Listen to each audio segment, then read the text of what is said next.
saya Maya Amelia.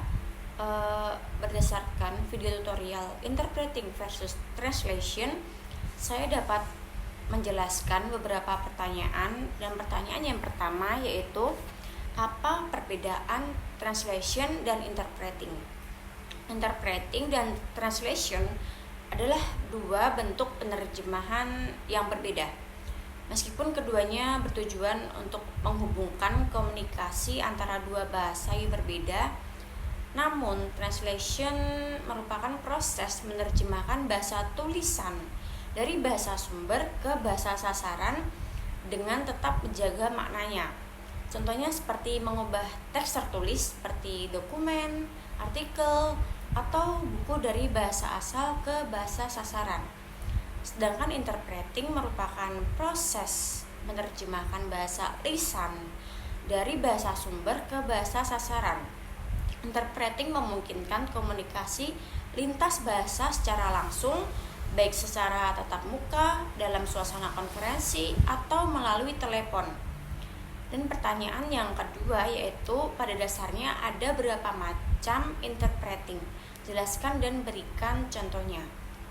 Yang pertama, ada consecutive interpreting, merupakan penerjemah yang proses kerjanya bergantian dengan pembicara.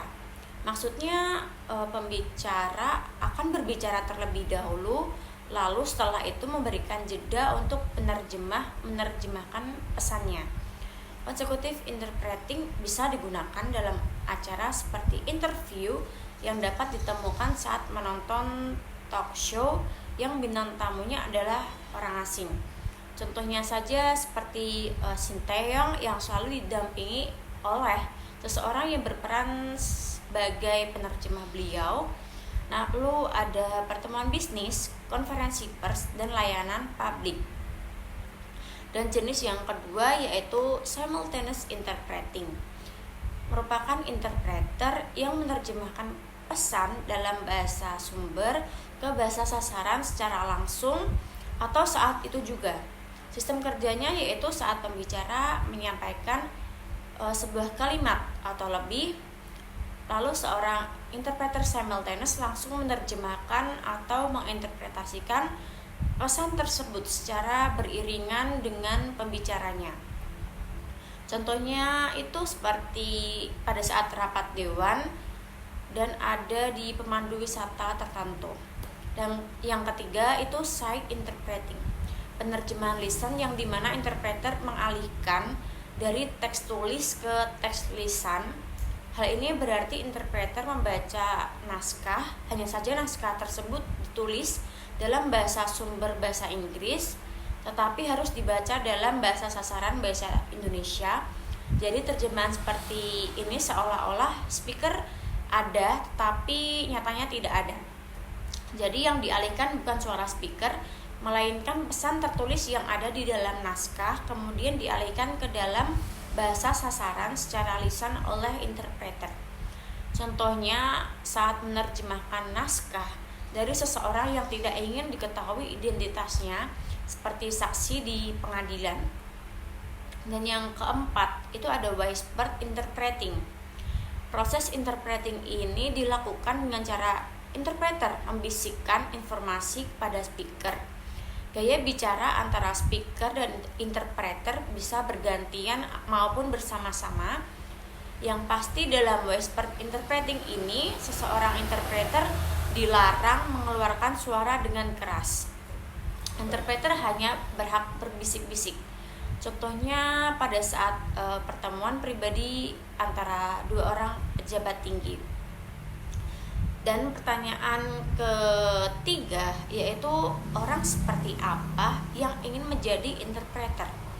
Yaitu orang yang ingin memiliki kemampuan berpikir cepat dan tanggap, mampu berkomunikasi dengan baik, yaitu baik berbicara maupun mendengarkan. Selama menerjemahkan, pastikan selalu fokus dan teliti mendengarkan kata per kata yang keluar. Jangan sampai salah tangkap suatu kata yang memiliki persamaan bunyi. Pertanyaan keempat yaitu, apa aspek lain dari interpreting? Yang pertama, itu ada waktu dan kecepatan. Interpreting melibatkan proses penerjemahan secara instan dan segera saat pembicara berbicara.